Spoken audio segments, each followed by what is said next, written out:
ಕ್ವಾಪಿ ಪಾತ್ರೆ ಪ್ರಕಾಶತೆ. ಎಲ್ಲೋ ಒಬ್ಬೊಬ್ಬರಲ್ಲಿ ಅದು ಅಭಿವ್ಯಕ್ತ ಆಗ್ತದೆ. ನೋಡಿರಲ್ಲ, ಇತಿಹಾಸದಲ್ಲಿ ಸುಮ್ಮನೆ ತಾವು ಕಣ್ಣು ಹಾಕ್ರಿ, ಏನೆಲ್ಲ ಒಬ್ಬ ಸಾಮಾನ್ಯ ಮನುಷ್ಯ ಅಸಾಮಾನ್ಯ ವ್ಯಕ್ತಿಯಾಗಿ ಬಿಡ್ತಾನೆ ಒಮ್ಮೊಮ್ಮೆ. ಒಬ್ಬ ಉರುಲಿಂಗ ಪೆದ್ದಿ ಅಂತ ಒಬ್ಬಿದ್ದ, ನೀವು ಕೇಳಿರಬೇಕು ಹೆಸರು, ಬಹಳ ಪ್ರಸಿದ್ಧವಾದ ಹೆಸರು, ಉರುಲಿಂಗ ಪೆದ್ದಿ. ಅವೇನು ದೊಡ್ಡ ಮನುಷ್ಯ ಅಲ್ಲ, ಮತ್ತೇನು ಬಹಳ ಚಲೋ ಕೆಲಸ ಮಾಡ್ತಿದ್ದ ಅಂತೂ ಅಲ್ಲ. ಏನು ಕೆಲಸ ಮಾಡ್ತಿದ್ದ ಅಂದರೆ, ಯಾರಿಗೇ ಗೊತ್ತಾಗದಂಗೆ ಇನ್ನೊಬ್ಬರ ಮನೆಯಾಗಿನ ಸಾಮಾನು ತಗೊಂಡು ಹೋಗಿದ್ದ. ಇದು ಅವ ಮಾಡೋ ಕೆಲಸ. ಇವ ಉರುಲಿಂಗ ಪೆದ್ದಿ ಇವ. ಮತ್ತು ಅವಾಗೇನು ಹಿಂಗೆ ತಗೊಳ್ಳೋರಿಗೆ ಯಾವ ಮನೆಯೇನು, ಅವ್ರ ಮನೆಯೇನು ಇವ್ರ ಮನೆಯೇನು, ಇವರು ಒಳ್ಳೆಯವ್ರು ಅದಾರಪ್ಪ, ಇವ್ರ ಮನ್ಯಾಗ ತಗೋಬಾರ್ದಂತಾರೆ ಎಲ್ಲಿದ? ಅದೇನೂ ಇರಲಿಲ್ಲ, ಎಲ್ಲಿ ಸಿಕ್ತೋ ತಗೊಂಡು ಹೋಗಿಬಿಡ್ತಿದ್ದ. ರಾತ್ರಿ ಒಂದು ದಿವಸ ರಾತ್ರಿ ಬಂದ. ಯಾರ ಮನೆಗೆ ಬಂದ ಅಂದ್ರೆ, ಆ ಊರೊಳಗೆ ಒಬ್ಬರು ಉರುಲಿಂಗ ದೇವರು ಅಂತ ಒಬ್ಬ ದೊಡ್ಡ ಜ್ಞಾನಿಗಳಿದ್ರು, ಅವ್ರ ಮನೆಗೆ ಬಂದ. ಅವಾಗೇನು ಜ್ಞಾನ ಇದ್ರೇನು ಹೋದರು, ಸಾಮಾನದವೆಲ್ಲ ಇಟ್ಟು ನೋಡ್ತಿದ್ದ ಅಷ್ಟೆ. ಎತ್ತು ಅಂದರೆ ಒಳಗೆ ಬರ್ತಿದ್ದ. ಯಾರಿಗೆ ಗೊತ್ತಾಗದಂಗೆ ಒಯ್ಯೋದು ಒಂದು ಕಲಾ ಕಲ್ತದ್ದ. ಅವನಿಗೆ ಒಂದು ಕಲಾ, ಅದನ್ನು ಯಾರೂ ಕಲಿಸೋದಿಲ್ಲ, ಅವು ಬರ್ತದ, ಮನ್ಯಾಗ ಬರ್ತದ. ಅದು ಹಂಗೆ ಸುಲಭ ಕಲಾ ಕಲ್ತದ್ದ. ಈಗೂ ನಮ್ಮಲ್ಲಿಲ್ಲೇನು, ನಮ್ಮ ದೇಶದಾಗ ಗೊತ್ತಾಗದಂಗೆಲ್ಲ. ಹೌದಲ್ಲ ಹೇಳಿ? ದಿಲ್ಲಿಯಿಂದ ಒಂದಿಟ್ಟು ಒಂದು 100 ರೂಪಾಯಿ ಹೊಂಡತಾವೆ, ಬರೋದ್ರಾಗ ಗೊತ್ತಾಗದಂಗೆ ಅವು ಸಣ್ಣವಾಗಿರ್ತಾವೆ. ಎಷ್ಟು ಆಗೋದಲ್ಲ, ಎಷ್ಟು ಮಜಾ ಅದು. ಹಂಗೆ ಉರುಲಿಂಗ ಪೆದ್ದಿ ಆತ ಹಿಂಗೆ ಸಾಮಾನು ತಗೊಂಡು ಹೋಗಿದ್ದ. ಅಂದ್ರೆ ಇವ ಹೆಂಗಿರಬೇಕು ತಾವು ವಿಚಾರ ಮಾಡಿ. ಆದರೆ ಬಹಳ ಚಲೋ ಇದ್ದ, ಇದು ವೈಶಿಷ್ಟ್ಯ. ಅಲ್ಲಿ ಕಳು ಮಾಡಬೇಕಂತ ಹೋದ, ಒಳಗೆ ಸ್ವಲ್ಪ ದೀಪ ಉರಿತಿತ್ತು.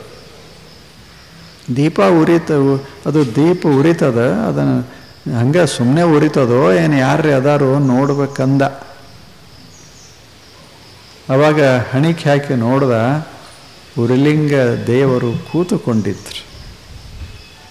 ಅವರು ಧ್ಯಾನಸ್ಥರಾಗಿದ್ರು, ಅಥವಾ ಆ ಲಿಂಗದಲ್ಲಿ ತಮ್ಮ ದೃಷ್ಟಿಯನ್ನು ಇಟ್ಟಿದ್ರು. ಅವರ ಸಮೀಪ ಅವರ ಎದುರಿಗೆ ಇನ್ನೊಬ್ಬ ಶಿಷ್ಯ ಕೂತಿದ್ದು. ಇದನ್ನೆಲ್ಲ ನೋಡಿದ್ರು. ಆಗ ಏನೋ ಅನ್ನಿಸ್ತು, ಎಲ್ಲ ಮರ್ತ ಇದೇನೋ ಒಂದು ಅದ್ಭುತದ ಅಂದ.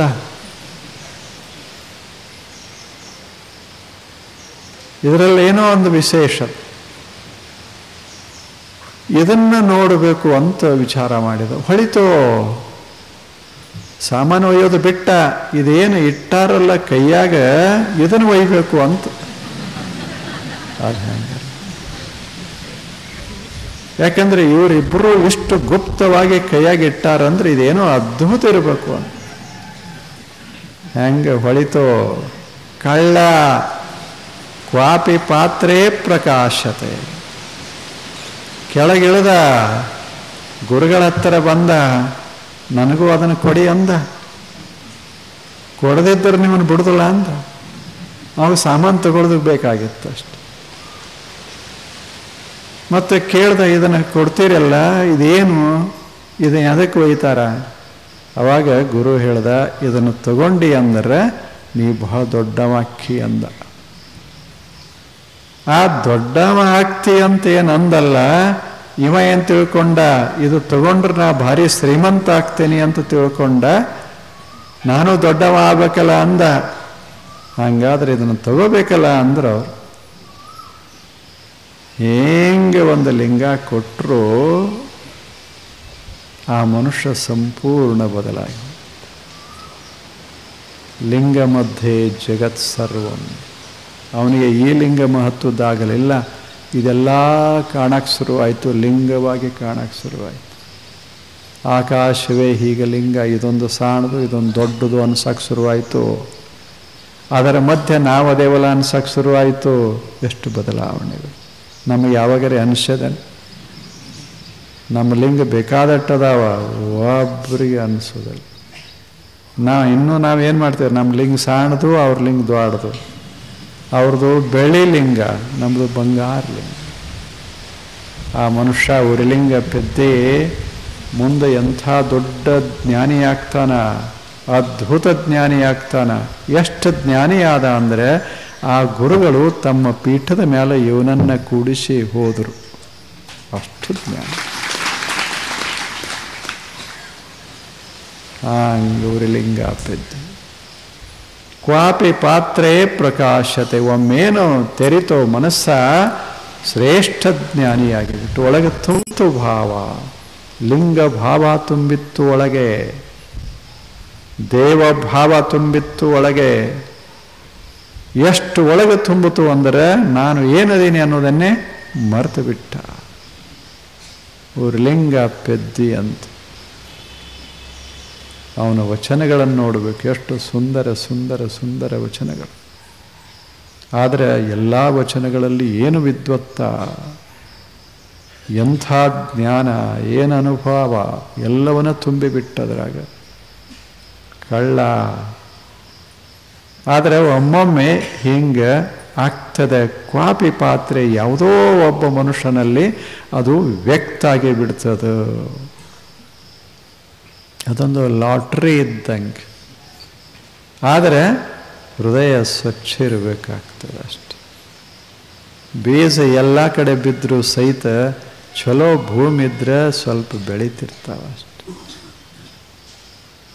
ಆಗ ಆ ಉರ್ಲಿಂಗ ದೇವರು ಬಹಳ ಜನರಿಗೆ ಕೊಟ್ಟಿದ್ರು, ಬೀಜ ಊರಿದ್ರು, ಅವು ಪಕ್ಕ ಬೆಳೆದಿರಲಿಲ್ಲ. ಯಾಕೆ? ಭೂಮಿ ಚಲೋ ಬೇಕಲ್ಲ, ಎದೆಯ ಭೂಮಿ ಚಲೋ ಬೇಕಾಗ್ತದೆ. ಶಬ್ದ ಅವ ಇದ್ರೆ ಏನಾಯಿತು.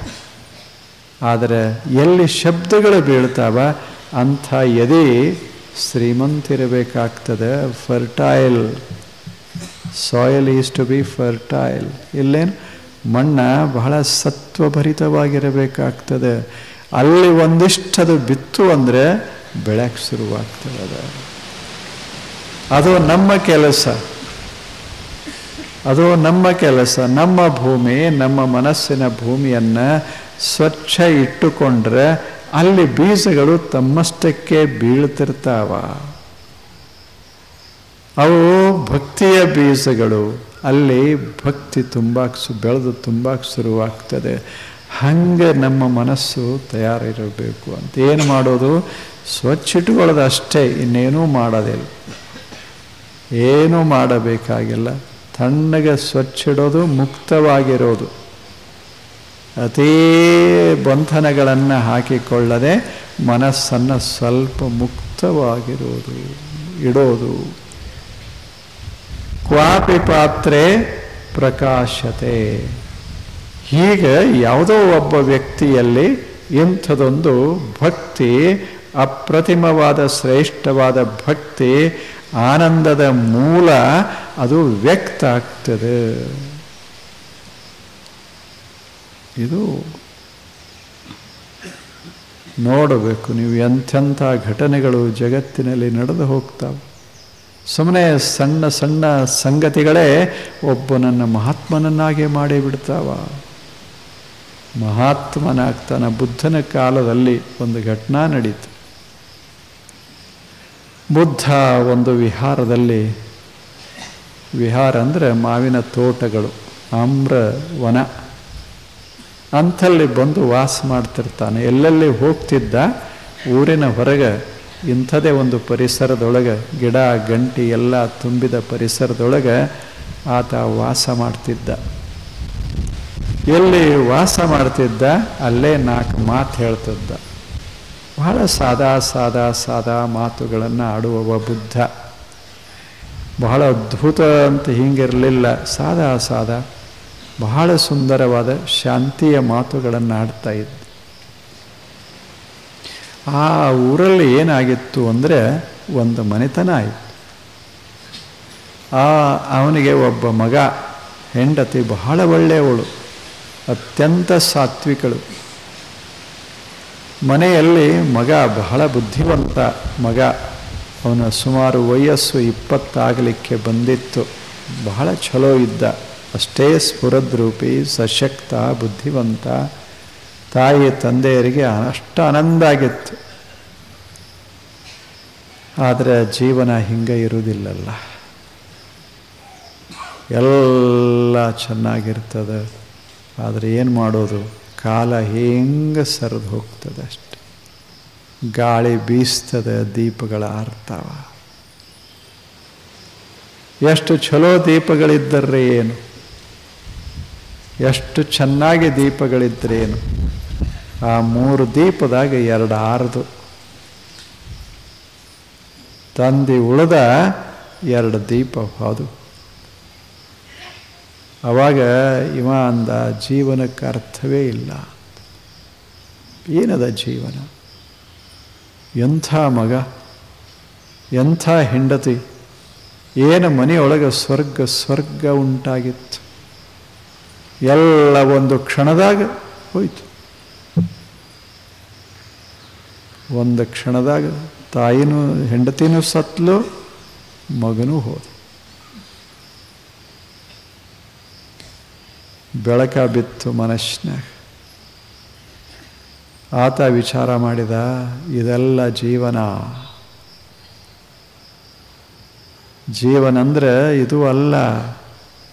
ಇದನ್ನು ತಿಳ್ಕೋಬೇಕು ಅಂತ ತಿಳ್ಕೊಂಡು ಒಂದು ಸ್ವಲ್ಪ ಇಚ್ಛೆ ನಿರ್ಮಾಣ ಆಯಿತು.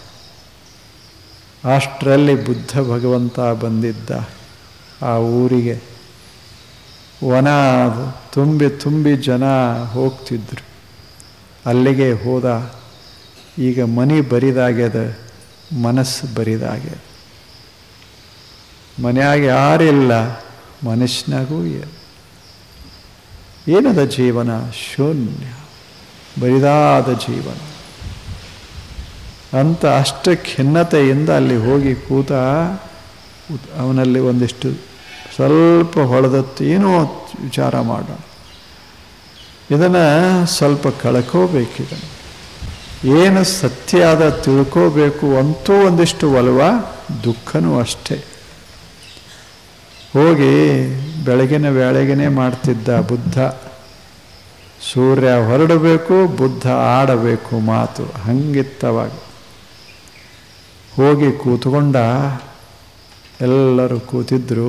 ಶಾಂತವಾದ ಮಾತುಗಳನ್ನು ಹೇಳ್ತಾ ಇದ್ದ. ಆ ಶಾಂತಿಯ ತಂಪದ ಅಲ್ಲ, ಅದು ಇವನು ಹೃದಯಕ್ಕೆ ಬಡಿತು. ಅವಾಗ ಅವ ವಿಚಾರ ಮಾಡ್ದ, ಹೆಂಡತಿಲ್ಲ, ಮಕ್ಕಳಿಲ್ಲ, ಆದರೆ ಶಾಂತಿಯ ಅನುಭವ ಬರಕತ್ಯದ. ಆದ್ದರಿಂದ ಇವನ ಮಾತುಗಳು ಬಹಳ ಅದ್ಭುತ. ಇದನ್ನು ಕೇಳಬೇಕು ಅಂತ ಬಹಳ ಆಸಕ್ತಿಯಿಂದ ಕೂತ. ಬುದ್ಧ ಏನು ಹೇಳ್ದ? ಹೋಗೋದನ್ನು ನೆನೆಸಬಾರದು, ಇರೋದನ್ನು ಪ್ರೀತಿಸಬೇಕು ಅಂತ. ಅವನ ಮಾತು ಅದು. ಯಾವುದು ಹೋಗ್ಯದ ಅದನ್ನು ಇದು ಮಾಡೋದಲ್ಲ, ನೆನೆಸಿಕೊಳ್ಳೋದಲ್ಲ. ಯಾವುದು ಅದನ್ನು ಅನುಭವಿಸ್ತಾ ಇರಬೇಕದ. ಅಶೋಚಾನನ್ವಶೋಚಸ್ತ್ವಂ ಪ್ರಜ್ಞಾವಾದಾಂಶ್ಚ ಭಾಷಸೆ ಗತಾಸು ನಗತಾಸೂಶ್ಚ ನಾನು ಶೋಚಂತಿ ಪಂಡಿತ. ಈ ಮಾತನ್ನು ಹೇಳಿದವರು ವ್ಯಾಸ. ಎಷ್ಟು ಚಲೋ ಹೇಳ್ತಾರೆ. ಬರ್ತದೆ, ಹೋಗ್ತದೆ, ಹೋಗಿದ್ದು ಹೋಗಿರ್ತದೆ, ತಲೆಯಾಗ ಯಾಕೆ? ಅದೇ ಹೋದ ಬಳಿಕ ಅದರ ನಿನ್ನ ತಲೆಯಾಗ ಅದು ಯಾಕೆ? ಯಾವುದು ಇರ್ತದೆ ಬೇಕಾದಷ್ಟಿರುವಾಗ ಅದನ್ನು ತಲೆಯೊಳಗೆ ಹಾಕೋ ಒಂದಿಷ್ಟು, ಇದನ್ನು ಹಾಕೋ. ಹಾಗೆ ಬುದ್ಧ ಹೇಳಿದ, ಏನದ ಅದನ್ನು ಅನುಭವಿಸ್ತಾ ಇರಬೇಕು, ಹೋಗಿದ್ದಲ್ಲ. ಆ ಮಾತು ಹಿಂಗೆ ಪರಿಣಾಮ ಬೀರ್ತೋ, ಮರ್ತ ಬಿಟ್ಟ. ಮನಿನೇ ಮರ್ತ, ಹೆಂಡತಿ ಮರ್ತಲು, ಮಗ ಮರ್ತ. ಬುದ್ಧನ ಸಮೀಪಕ್ಕೆ ಕೂತಿದ್ದ. ಕ್ವಾಪಿ ಪಾತ್ರೆ ಪ್ರಕಾಶತೆ. ಸತ್ಯ ಹೊಳೆದಿತ್ತು, ಸತ್ಯ ಹೊಳೆದಿತ್ತು. ಶಾಂತಿ ಮೂಡಿತ್ತು. ಮನಸ್ಸು ತಣ್ಣಗಾಗಿತ್ತು. ಬುದ್ಧ ಕೇಳ್ದ, ಹೋಗು ಮನೆಗೆ, ಹೋಗ್ತೀಯ ಮನೆಗೆ? ಅವಾಗ ಅವ ಹೇಳ್ದ, ಮನೆ ಇಲ್ಲ, ಮನೆಯವರೂ ಇಲ್ಲ, ಮಕ್ಕಳೂ ಇಲ್ಲ, ಈಗಿರೋದು ಬರೀ ಶಾಂತಿ ಬುದ್ಧನೇ. ನನ್ನ ಮನಸ್ಸಿನಲ್ಲಿ ಶಾಂತಿಯ ಸೌರಭ ತುಂಬಿತು ಬುದ್ಧನೇ. ಈಗೆಲ್ಲಿ? ಈಗ ನಾನು ಬುದ್ಧ. ಏನ ಮಾತು? ನಾನು ಬುದ್ಧ. ಯಾಕೆ? ಹೊಳೆದ ಬಳಿಕ ಮುಗಿತಲ್ಲ, ಅದೇ ಬುದ್ಧತ್ವ ಹೊಳೀತು ನನಗೆ. ಹೆಂಗೆ ಬುದ್ಧನ ಮಾತುಗಳು ಪರಿಣಾಮ ಬೀರ್ತಾ ಇತ್ತು. ಸಣ್ಣ ಸಣ್ಣ ಮಾತುಗಳೇ ಎಷ್ಟು ಪ್ರಭಾವಿ. ಅದು ಯಾಕೆ ಅಂದರೆ ಒಂದಿಟ್ಟು ಭೂಮಿಕಾ ತಯಾರು ಬೇಕಾಗ್ತದೆ. ಉಳಿದವರೆಲ್ಲ ಹೋಗಿದ್ರಲ್ಲ, ಬುದ್ಧನ ಎದುರು 1000 ಜನ ಅದೇ ಮಾತು ಕೇಳಿದ್ರು, ಮತ್ತು ಮನೆಗೆ ಹೋಗಿದ್ರು. ಆದರೆ ಇವ ಒಬ್ಬನೇ ಮರ್ತದ್ದ. ಯಾಕೆ ಅಂದರೆ ಬುದ್ಧನ ಮಾತುಗಳು ಇಲ್ಲಂತಲ್ಲ, ಒಂದೇ. ಆದರೆ ಇವನಲ್ಲಿ ಅದು ತೆರೆದತ್ತು ಮನಸ್ಸು, ಅದು ಮೂಡಿತ್ತು ಶಾಂತಿ, ಅದು ಮೂಡಿ. ಅದಕ್ಕೆ ಎಲ್ಲರಿಗೂ ಆಗ್ತದಂತಲ್ಲ, ಮನಸ್ಸು ಎಲ್ಲಿ ತಯಾರಿರ್ತದ ಅಲ್ಲಿ ಹೊಳಿತದ. ಇದು ಕ್ವಾಪಿ ಪಾತ್ರೆ ಪ್ರಕಾಶತೆ. ಯಾವುದು? ಪರಮ ಭಕ್ತಿ ಅದಲ್ಲ, ಅದು ಕ್ವಾಪಿ ಪಾತ್ರೆ ಪ್ರಕಾಶತೆ.